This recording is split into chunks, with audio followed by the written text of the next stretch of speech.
Mura lang dito guys sa mga bilihin. Bili ka ng 20 na isda, 10 na isda, 1 kilo na yun, mura.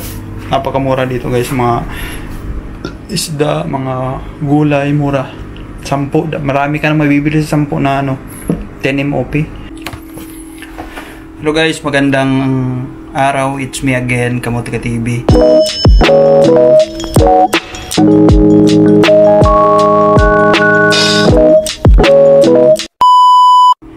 At kung hindi ka pa nakapag-subscribe, ayan, subscribe na sa YouTube channel ko. At huwag kalimutan yung bell dyan sa gilid. Ayan, welcome sa mga bago dyan, mga bagong viewers ko. At sa mga viewers natin sa iba't ibang bansa, ayan, shout out, hello po. Hello po. Salamat sa panonood.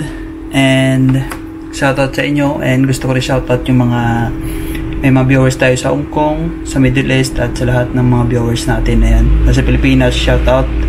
Yung mga gustong-gusto na mag-Macau, ayan, punta na kayo dito. At, ayan, maraming trabaho nag-aabang sa inyo sa mga masisipag dyan. At, shout out sa mga lagi nanonood sa vlog ko. Ayan, thank you so much guys sa laging panonood. Thank you so much, shout out sa inyo. And, salamat. May nag-comment kasi guys, i-acknowledge ko lang yung nag-comment. Sabi niya, ano naman daw, gawan ko naman daw yung vlog, yung mga accommodation dito sa Macau. Ayan, guys, papakita ko na dito sa inyo na ganito dito sa Macau. Huwag kayo masyadong magbili-bili huwag kayo magdala ng maraming gamit dito sa Macau pag pupunta ka dito. Huwag kayo magbili-bili ng mga gamit marami kasi hindi naman tayo permanente dito sa mga tirahan natin. And kung gusto natin lumipat, ayaw na natin yung bahay, or naghanap tayo ng, sabihin natin, mas mura, naghanap tayo mas komportable na matitirahan, hindi tayo mahirapan maglipat. Kaya na-advise ko, huwag na kayo magbili-bili ng mga gamit na marami. Kung mayroon man kayo maraming gamit guys, yung mga nandito sa Macau, padala nyo na sa Pilipinas, papackage nyo na, diba? Di katulad pag kunti lang gamit mo, ang bilis mo lang maglipat.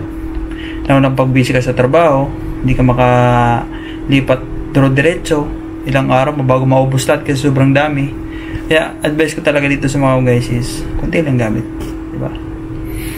Ayan, papakita ko na guys, ganito talaga yung mga tirahan dito sa Macau. Para pagdating nyo ng Macau, yung mga galing sa iba't ibang lugar, magko-cross country, punta dito sa Macau, yung mga galing sa Pinas, at least alam nyo na titirahan nyo, hindi kayo magulat. Yan, ganito dito guys, yung tirahan, yung mga paupahan, yan, mga rerentahan natin bahay, ganito dito guys. And yung bayad dito is per head, diba? Per head, per room, ayan, per bed, yung mga bayad dito. At kung maghanap kayo ng bahay, yung mga papunta pala ng Macau, mag-cross country, dito na kayo guys maghanap. I-type nyo lang yung sa Facebook, Bahay Kubo, room for rent, ganyan, Bahay Kubo, bed space. Ayan, lalabas na yan dyan guys, Bahay Kubo Macau. Ayan, type nyo, Bahay Kubo Macau, bed space, sa Facebook. Lalabas na yan guys, mag-inquire lang kayo doon, maghanap kayo ng mura. Mas mura muna kung wala pa kayong trabaho pagdating nyo dito sa Macau para makatipid kayo, diba? Mga siguro magdala kayo dito ng 50,000, kasya na yun. Matipid naman kayo, alam ko 50,000 pesos, nasa ano na yan dito, sabihin natin nasa 6,000, mga ganun, mga 6,000 MOP, mga ganun, 6,000 MOP. Yan, kasya na yan. Magkano lang naman yung bahay, bed space ka, mas mura. Tapos part-time ka na. May mga part-time dito guys, maghanap-hanap ka lang. Tapos pag masipag ka, ganun. Kasi yung karamihan kasi dito guys sa Macau is, di makahanap pa ng trabaho kasi mas priority yung part-time, diba? Dapat priority yung paghanap, pangalawa lang yung part-time. Kasi kung part-time yung priority mo, wala mangyayari sa'yo, diba? Pwede sa umaga ka maghanap, tapos sa hapon, mga hapon, doon ka na pumasok hanggang gabi sa part-time. Yun, okay yun. Pero yung sa mga ganyan, pero kung saglitan lang naman, mga 2 oras, pwede mo yun ihabol sa part-time. At least may panggastos ka, diba? Pero yung whole day, wala yan. Huwag ka na mag-expect kasi pag uwi mo gabi na, ano pa bang maabutan mo, diba? Sarado ng mga agency. Ayan guys, papakita ko na dito. Ayan, pakita na natin yung mga bahay, yung loob ng bahay. Ayan guys, dito ganito. Itong bahay na to, itong plot na to is 2 room at saka may bed space. Ayan. Yung mahal dito guys sa Macau is yung room. Ayan. Room yung mahal dito sa Macau. Ito yung mura, mga bed space. Kung nagtitipid ka, bed space ka na. Ayan, bed space. Mura yan bed space. Mas mura sa taas guys. Mas mura sa taas. Kasi nasa taas ka nga kaya mura. Nasa 700 pataas. 6. Mas kung maghanap pa na mas mura, meron mga 650. Andito sa baba, expected mo na yan na 700, 800 pataas. Dito sa taas is nasa ano yan, 650 pataas. Mga hanggang ano lang yan, hanggang 750 ganun, MOP.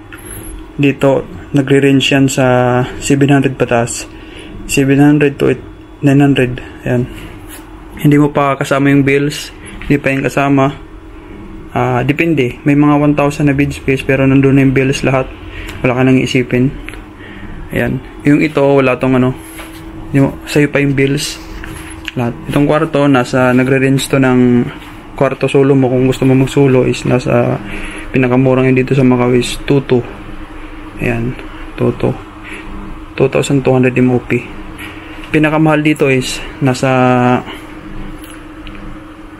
2,500, ganun, 2,800. Maganda na yun. Minsan may mga CR din sa loob.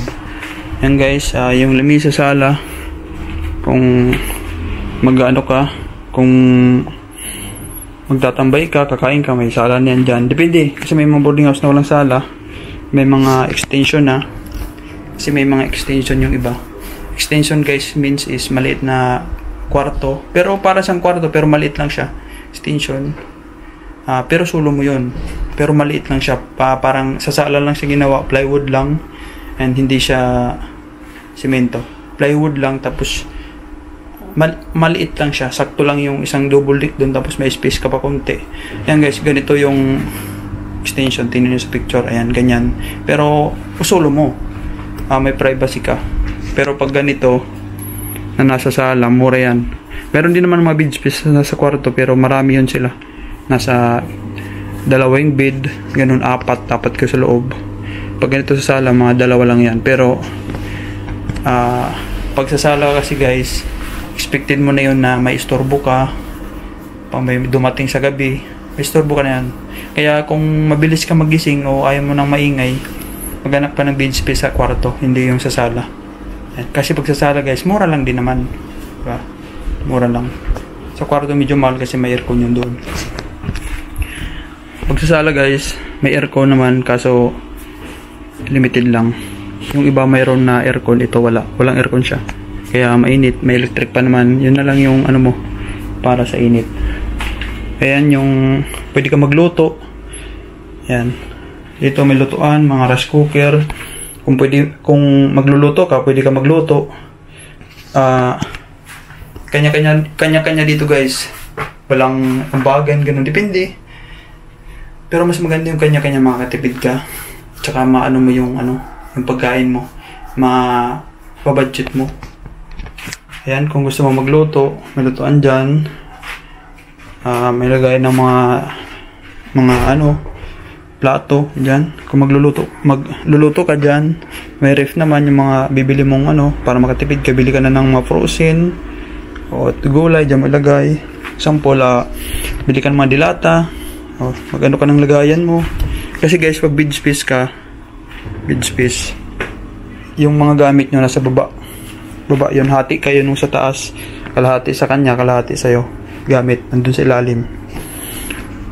Yan, kung maglalaba ka naman, may washing yan dyan. May washing lahat ng boarding house. Automatic na yan. Pagkuha mo, paglagay mo dyan mga labahan mo, pagkuha mo is tuyo, naka-dryer na, tapos sasampay mo na lang. Ganun, tapos lahat naman may CR dyan na shower lahat. Yan, may CR niyan dito. And yan, pag ano ka lang, sulo mo is makatipid ka guys dito. Bili ka lang ng bigas, magkano lang naman bigas dito. Meron mga 5 MOP, 6 MOP, 2 kilo na meron ng 20 MOP, di ba? Mura dito. Tapos mas makakatipid ka guys, bili ka ng mga dilata ka muna yun kasi wala ka pa naman trabaho. Pwede mura lang dito guys sa mga bilihin. Bili ka ng 20 na isda, 10 na isda, 1 kilo na yun, mura. Napakamura dito guys, mga isda, mga gulay, mura. 10, marami ka na mabibili sa 10 na 10 MOP. Marami ka na mabibili na gulay, 10 MOP. Siguro kung mag-isa ka lang, mga 3 3 kainan, di ba? Ang tipid mo nun. Ang tipid mo. Yan guys, ganun yung mga dito, ganun mga tirahan dito sa Macau, ganun. Kanya-kanya yun. At sa pagbabayad ng bills, mura lang mga bills dito guys, mura. Hati-hati yun, equally divided yan. Yung bills ng kuryente, tubig, yung tubig naman guys dito is every 2 months kaya makakatipid ka. Yung bills ng tubig is after 2 months meron naman bills. Pag dumating bills after 2 months meron naman. Pero yung kuryente guys is monthly. Tapos plus wifi, kung mag-connect ka sa wifi is hati-hati din kayo na sa wifi. Ayan, ano pa ba guys yung may tatanong nyo dyan, comment lang yung mga, baka mayroon pa akong i-vlog na hindi nyo pa alam. Ayan, napakamura dito guys yung mga bilihin sa dito sa Macau. Huwag mo lang i-convert kasi hindi ka maka-get over pag convert mo. Huwag mong hiligin mag-convert sa piso tapos dito. Ay nako. Hindi ka makakabili agad. Mas maganda convert, bili ka na lang. Diba? Ayan guys, yun lang. Sana may natutunan kayo dito sa Macau. Sa mga bahay-bahay dito, ganoon. Depende yung kung anong floor yung gusto mo. May mga 5th floor, 6th floor. Ayan, dito yan sa Macau. And pili ka lang kung saan mo gusto na floor. Mas mura kasi pag matataas na floor eh. Diba? Pero mas maganda na first floor.